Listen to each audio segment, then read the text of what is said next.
Deus, eu quero externar minha alegria e gratidão a Deus por esta oportunidade que Deus concede nesta noite, pela segunda vez nesta casa de oração, hoje falando sobre o tema família, célula master da sociedade, projetos de Deus, família, possamos dizer que é o nosso maior patrimônio terreno, é a nossa família. Então eu sinto alegre, honrado por Deus por esta oportunidade. Eu quero agradecer ao meu amigo Tiago Leandro, que foi o canal de Deus. Leandro, um amigo que Deus nos presenteou junto com a sua família. Está ali também o irmão Sérgio. Deus possa abençoar a sua vida. Obrigado ao Diácono Lúcio, que nos fez esse convite. Deus possa continuar abençoando a sua casa e a sua família. Irmãos, abra comigo, por gentileza, no tema proposto, Mateus capítulo de número 7.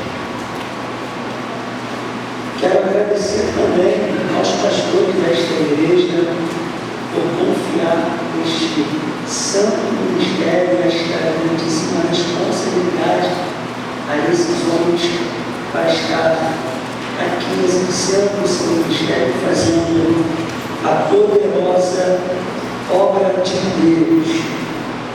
Para quem não me conhece, eu sou pastor Anderson Cleiton, eu sou pastor da Assembleia de Deus do Ministério Voz de Deus em Nilópolis, fica situado aqui na Mário de Araújo, 1633. Então, nós estamos aqui nesse momento para ouvirmos a palavra. Com certeza, eles estão lá neste momento sentados ouvindo a palavra, porque o nosso culto também começa às 18 horas. Depois que veio a pandemia, os irmãos gostaram desse horário e decidiram colocar. Então, muito legal, Deus está operando, o nome do Senhor está sendo glorificado. Mateus capítulo de número 7, versículo de número 24 em diante, está escrito assim: irmãos, meu filho também, Pedro, ele foi lá para baixo para a salinha, é isso? Porão? Então foi para o grupo das crianças. Ele falou: pai, posso? Eu falei: claro, pode, não deve. Ele gosta de estar na casa do Senhor, gosta de estar de Deus, claro que ele gosta. Mateus capítulo 7, versículo 24 diz assim: todo aquele, pois, que escuta estas minhas palavras e as pratica, assemelhá-lo-ei ao homem prudente que edificou a sua casa sobre a rocha, e desceu a chuva, e correram os rios, e sopraram os ventos, e combateram aquela casa, e não caiu, porque estava edificada sobre a rocha.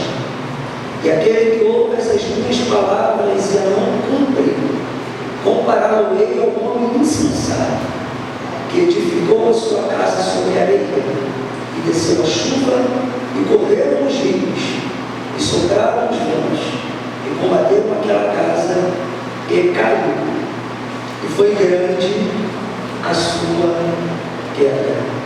Lamentavelmente, foi grande a sua queda. Você sente, por gentileza? Meus irmãos, eu estava com Deus, buscando uma direção para aquilo que nós iríamos falar.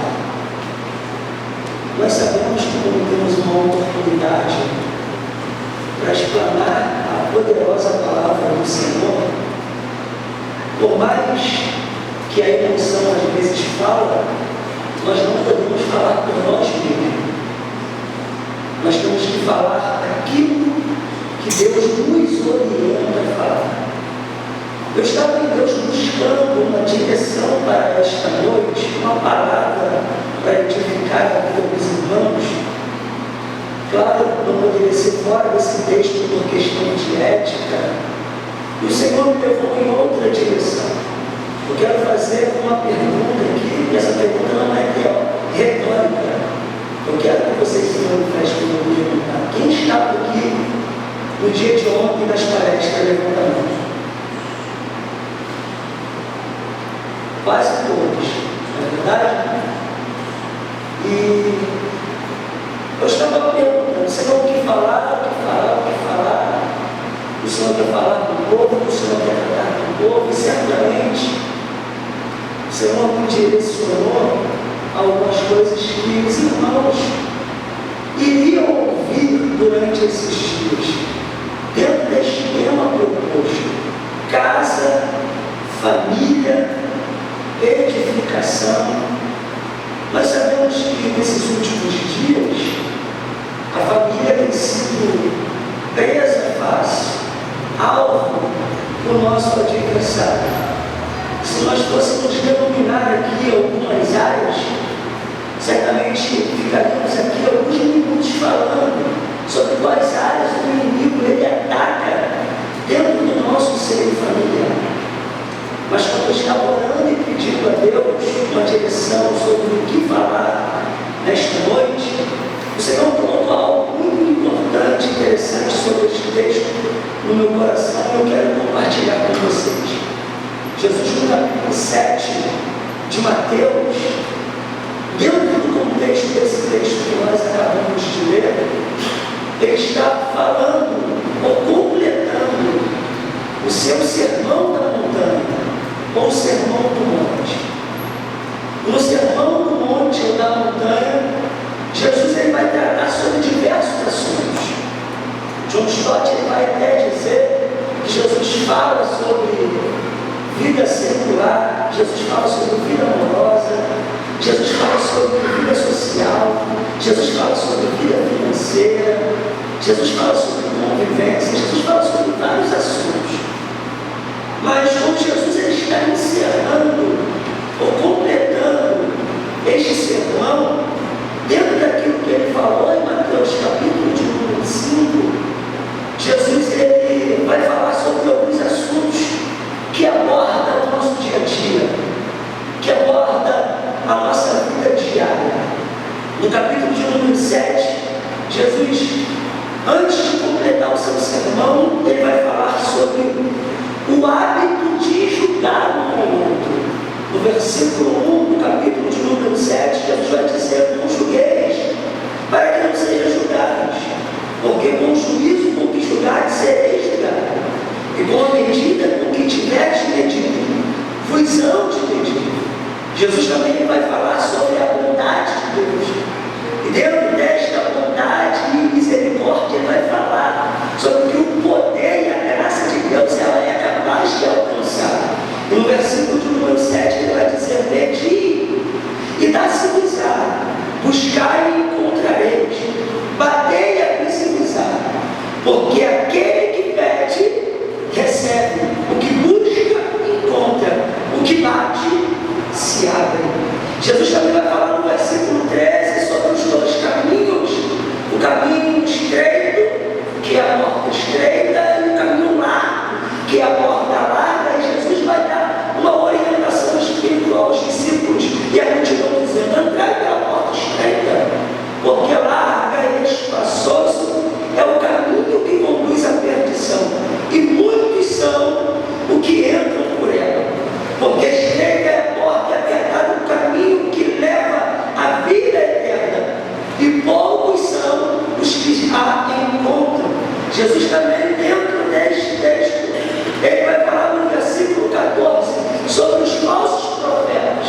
Ele vai admoestar os discípulos, orientando e dizendo: acautelai-vos, porém, dos falsos profetas, que vêm até vós vestidos como ovelhas, mas interiormente são lobos devoradores. Neste mesmo sermão, Jesus também vai falar: quem entrará no reino dos céus? Jesus vai dizer: nem todo que me diz Senhor, Senhor, entrará no reino dos céus. Parece que enquanto Jesus fala, os discípulos estão como vocês estão aqui nesta noite, e olhando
sobre a rocha.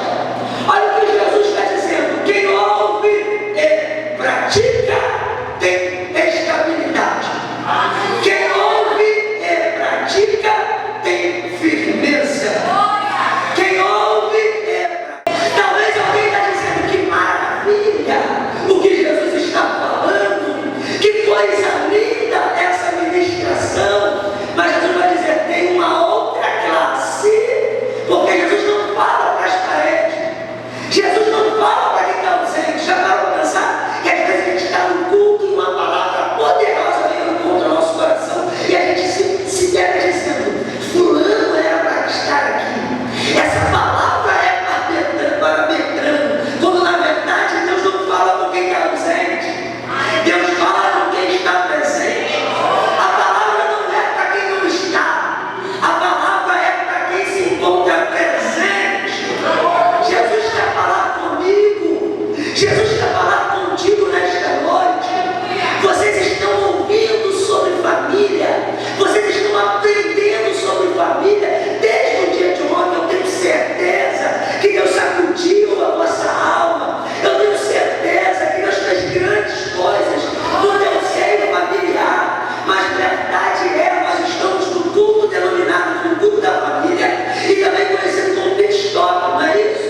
Eu sou casado há 11 anos. Estamos juntos há 19 anos. Eu tenho certeza que existem pessoas aqui com muito mais anos de casados, com muito mais experiências do que eu. Mas eu tenho certeza que se eu fosse parar para compartilhar das histórias, dos assuntos, das experiências, certamente seriam quase que as mesmas. A gente precisa entender que as guerras, as lutas, elas irão se levantar contra a nossa vida.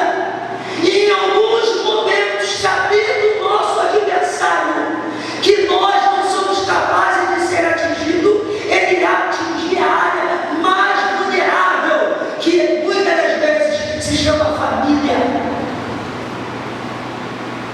A família, ela é uma presa fácil do inimigo, como ela não tem uma edificação sólida. Jesus, ele está falando com os seus discípulos sobre ouvir e praticar. Mas se a gente pode, nesta noite, através da temática, aplicar, nós iremos aplicar a nossa família para não ser bombardeada pelo ataque, ou quando ser bombardeada pelos ataques do adversário, ela precisa estar edificada. E essa edificação se chama rocha. Cristo Jesus, o nosso Senhor. O inimigo sabe quando ele não consegue contra você, ele tenta te atingir tocando em alguém que você ama. E na maioria das vezes é a base familiar. Família é um projeto de Deus. Família é um projeto constituído por Deus.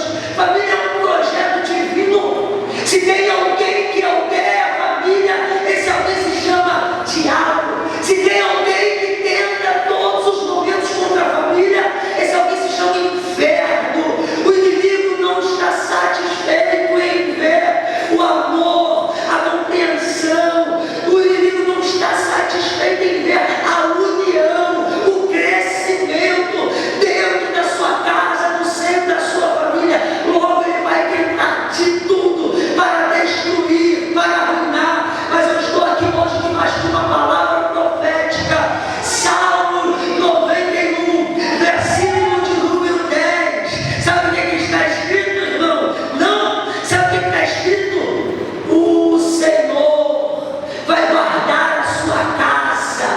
O Senhor vai guardar a sua família. Como? Ele dará ordem aos anjos ao seu respeito. Nenhum mal vai te suceder, praga nenhuma vai chegar na sua casa, porque há proteção de Deus sobre a sua família. O inimigo tenta, mas tenta para cair. O inimigo peleja, mas peleja para desistir. O inimigo pode se levantar por um caminho, mas vai ter que fugir por 7, porque a sua família é propriedade exclusiva do Senhor. Mas para isso nós precisamos colocar em prática a palavra do Senhor. Nós precisamos colocar em prática aquilo que nós aprendemos. Nós precisamos colocar em prática aquilo que traz edificação para a nossa família. Entenda uma coisa: nenhuma família na terra está isenta de enfrentar problemas ou dificuldades. Nenhuma família na terra está isenta de enfrentar crises. Nenhuma família na terra está isenta de enfrentar os ataques, os ardis do adversário. Mas a gente precisa entender: todos sofreram um ataque, mas quem estiver edificado na rocha, como esse algo que diz o salmista, uns se curvam e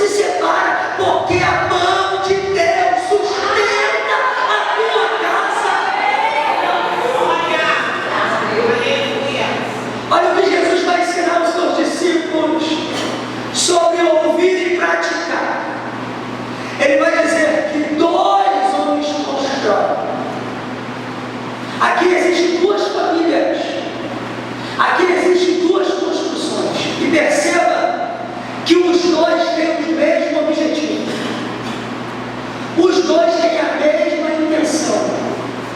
Os dois têm o mesmo propósito. Qual o propósito?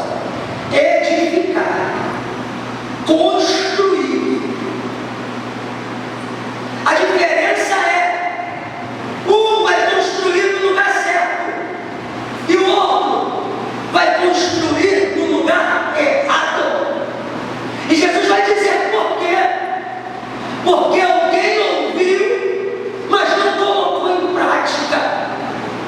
Se tem uma coisa que Deus nos dá, é oportunidade para construir de forma correta aquilo que Deus depositou nas nossas mãos. Aleluia! O Senhor está nos mostrando dentro desse texto, assim como Ele estava tentando orientar os seus discípulos, que para ouvir você precisa praticar. Você precisa colocar em prática para ter uma construção, uma edificação sólida. Aí vai dizer que na construção dos dois acontece a mesma coisa. O que vai acontecer, pastor? Vai vir a chuva, vai encher o rio e vai soprar os ventos. Espera aí, o vento só veio para quem construiu errado, sim ou não?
E todas as vezes que eu ia para a sala de aula, eu passava e eu pensava, o que tem ali dentro?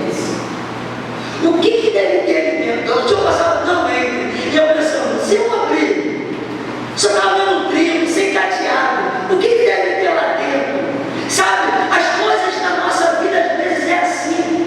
A curiosidade faz a gente trilhar caminhos que Deus não se agrada. E é justamente nessas horas que a gente coloca tudo a perder, quer seja no seio familiar, quer seja em outras áreas da nossa vida. Tem uma certa feita, eu era muito bom em matemática, eu era metido. Teve um dia que caiu na prova sobre fração, e eu comecei a calcular, e em menos de 10 minutos eu fiz a prova. Quando eu cheguei na mesa, o professor olhou para mim e falou assim, rapaz, como pode? Tão rápido tu fez isso aí? Aí eu sou bom, professor. Vou corrigir agora. Você pode corrigir. Sentei do lado dele, e eu só estou vendo a caneta vermelha. Zero. Eu, opa, chegou na verdade, falei, que isso? O senhor está ficando doido? Por que o senhor está me dando zero? Aí, porque está errado. Falei, errado não. Calcula primeiro aqui. Por exemplo, 5 vezes 5, 25. Aí está certo. Posso continuar a correção? Pode. Zero. Aí ele falou assim, ó, os cálculos estão certíssimos, mas você esqueceu a regra da fração. Sinais iguais, positivo. Sinais diferentes, negativo. Você acertou o cálculo, mas errou os sinais. Olha, professor, o senhor está de brincadeira. Vai me dar zero só porque eu errei o sinal? Ele falou assim, ó, quando tiver um verde lá fora, o ônibus passando, tu atravessa. Eu falei, não, eu vou morrer atropelado. Aí ele só era o sinal. Está entendendo o que Deus está falando? O que é certo é para ser seguido. O que é errado é para ser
céu. Prova que o Senhor permite.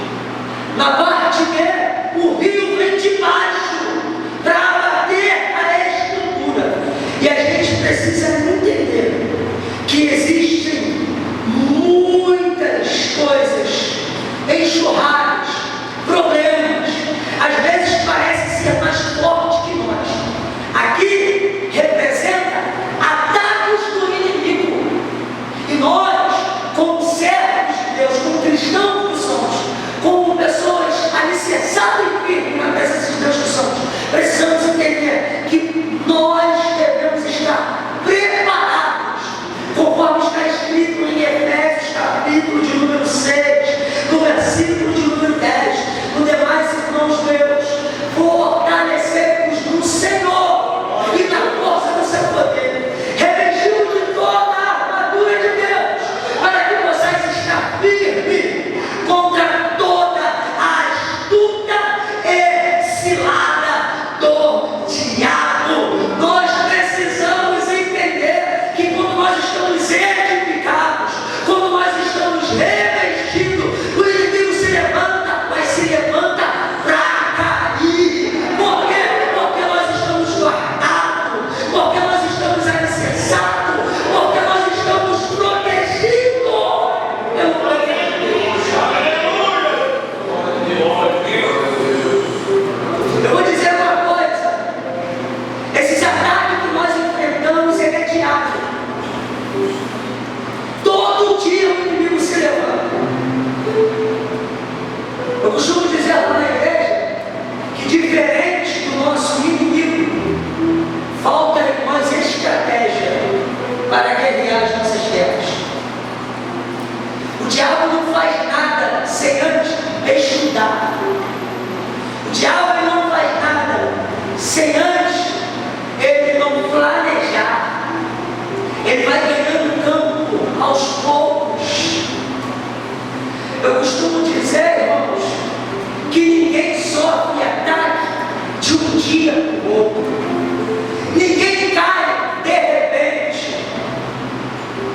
Paulo, Tiago, melhor dizendo, ele diz: cada um é tentado e atraído pela sua própria concupiscência.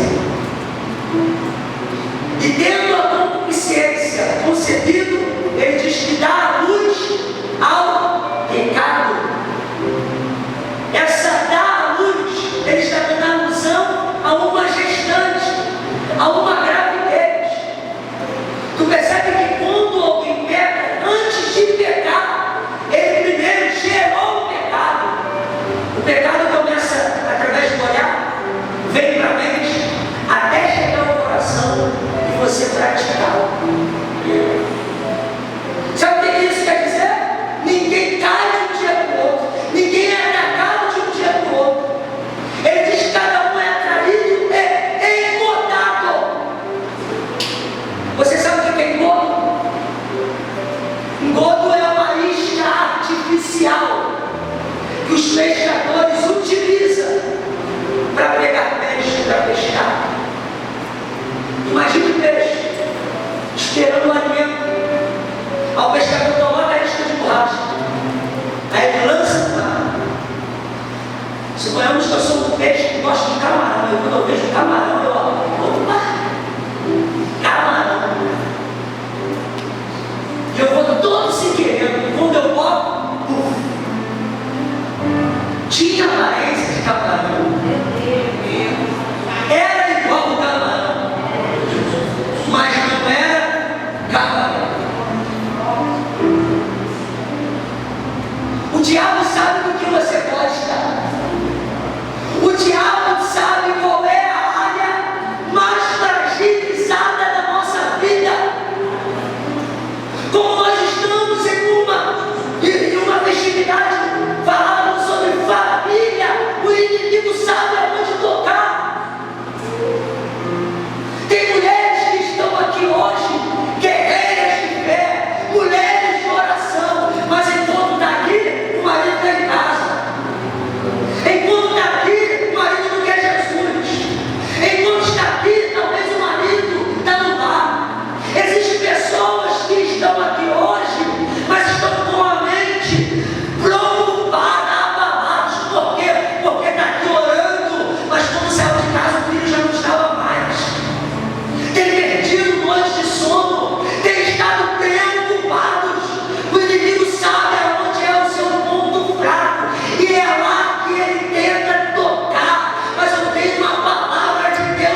mas em tudo nós podemos contemplar a boa mão do Senhor. Deixa eu liberar uma palavra para a sua vida aqui nesta noite. O apóstolo Paulo disse que as armas das nossas milícias não são carnais, mas sim espirituais e poderosas em Deus para a destruição da fortaleza do inferno. Eu quero profetizar aqui hoje que o seu filho vai ser salvo, que a sua família vai ser salva.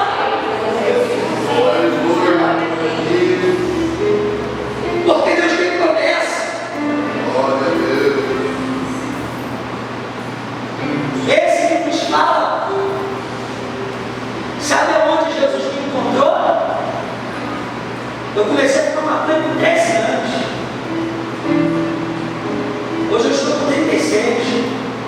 Me converti com 18. Com 13 anos. Mas teve um dia que eu estava lá no final feliz, perdido no beco, perdido entre aspas, perdido da presença, longe de Deus. De repente saiu uma irmãzinha. Tu já apanhou de alguém, irmãos? Já apanhou? Já apanhou de alguém de idade? Pensa em alguém pregando profecia e dando um soco tapa. Mas ela me entregava desse jeito. Deus, Pai! Jesus, Pai! E Pai, e ela começou a falar a minha vida toda.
2 lados.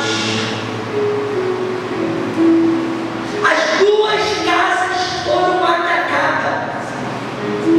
E agora o terceiro ataque vai vir dos lados. E a gente precisa entender uma coisa. Existem ventanias, existem problemas que só contra a família. E a representatividade desses problemas, muitas vezes, são gerados através do comportamento humano. Entenda só isso daqui, irmãos. O vento sopra. E tem vento que não é oriundo de Deus, nem do diabo. Tem vento que são provocados por nós mesmos. O terceiro ataque aqui, a representatividade, não é culpa de ninguém, senão da própria pessoa. Existem problemas que sou eu que crio. Famílias às vezes são destruídas, são deterioradas por causa do próprio comportamento da pessoa no seio familiar. Você quer ver uma coisa? Teve um dia que os discípulos estão com Jesus, eles estão exercendo, já estão caminhando para o final, o seu ministério terreno com Jesus. Parece que os discípulos estão se sentindo pós-graduados na fé. Após caminhar com Jesus o dia todo, diáconos viram cego enxergar, morto ressuscitar, viu Jesus multiplicar pães e peixes. Eles estão dizendo: rapaz, quem andar com esse homem é igual a ele. Aí Jesus chega na beira do lago e diz para eles: passemos para o outro lado da água. Ao discípulo: vamos descansar. Só que Jesus vai falar para eles: vocês vão na frente e eu vou para o monte orar. O que é mais seguro? O mar ou terra firme? Olha o que Jesus está fazendo: está tirando os discípulos da terra firme e colocando eles no mar. Só que dali para frente vai valer o comportamento de cada um deles. E a Bíblia diz que no meio do mar, o vento sopra, o mar se agita, os discípulos entram em desespero. Quem eles eram? Algumas horas antes, pós-graduado na fé. E agora? Medrosos. O que você viu? O que você ouviu? O que você experimentou? É só colocar em prática. Mas os discípulos entram em desespero. Quem está no alto tem visão privilegiada. Quem Jesus está caminhando, Jesus chega, diz: chegou a hora. Jesus vai ao encontro deles caminhando por cima do mar. Os discípulos estão no meio de um problema. E para eles, a única forma do problema ser selecionado é o vento cessar e o mar acalmar. Sim ou não? É o que estava chegando primeiro deles. Só que Jesus chega. E diferente do que a gente pensa, Jesus chegou para mudar a situação. Jesus não chegou para isso não. Porque eles acharam que eles viram Jesus. O vento vai parar e não vai tomar não. Jesus chama Pedro. E a palavra de Jesus para Pedro é: não temas. Creia tão somente. Talvez alguém venha dizer assim: não é isso que eu quero ver. Não é disso que eu estou precisando. Eu preciso que tudo se acalme. É isso? Só que existem algumas crises que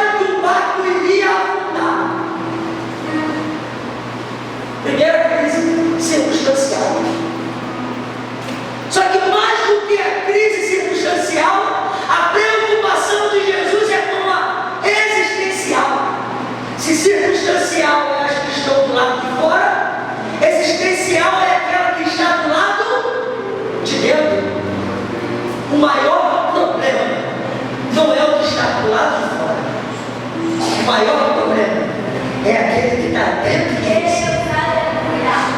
Jesus não foi na crise circunstanciais, no vento e no mar. Jesus foi na existencial.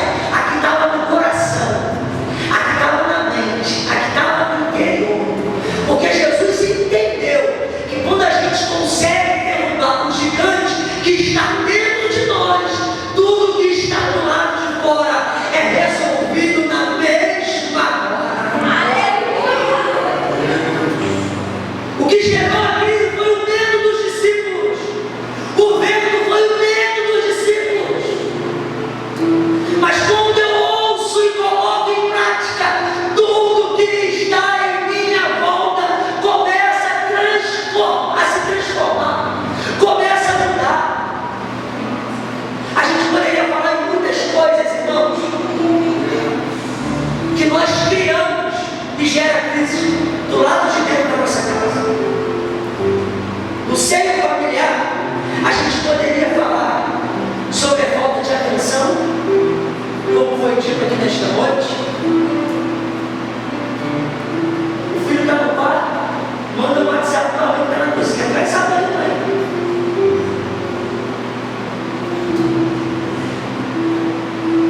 A mãe viu que o filho está com problema, já não chega mais para perguntar, até porque a mensagem não tem sentido. Aí manda mensagem: você está dentro do mesmo lar, está debaixo do mesmo teto. Existem problemas que nós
Se o Senhor não desse mulher, nada disso aqui teria acontecido.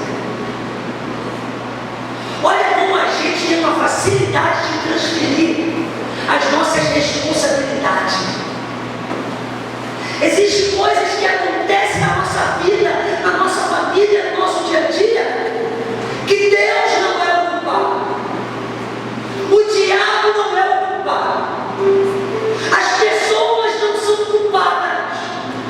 O culpado é quem, pastor? O culpado somos nós. Que por falta de tudo isso que eu falei anteriormente, a gente coloca a nossa família, a quem nós amamos, a herança que Deus nos presenteou, colocamos a perder, porque não atentamos para o mandamento, não obedecemos ao Senhor e começamos a andar conforme nós achamos que é certo, da nossa maneira, quando na verdade a culpa não é de ninguém, a culpa é nossa. Como mudar tudo isso, pastor? Com o meu comportamento. Como mudar tudo isso, pastor? Com as escolhas certas que eu vou fazer daqui para frente. Toda a família passa por tempestade. Todas.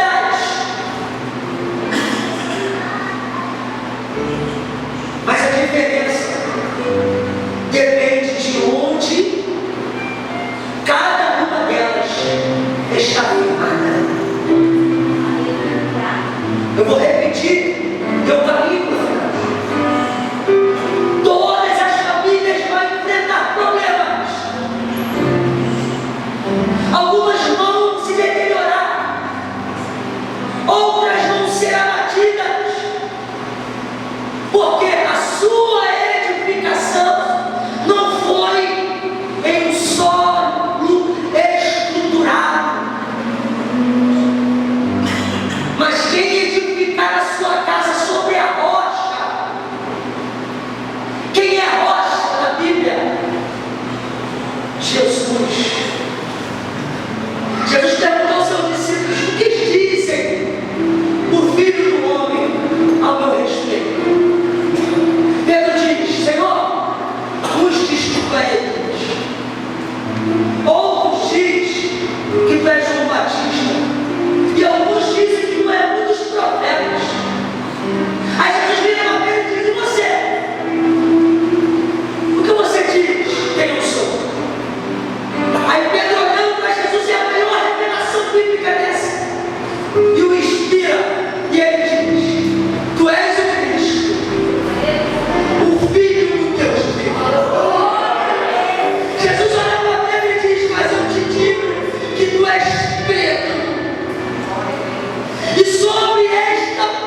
de nada.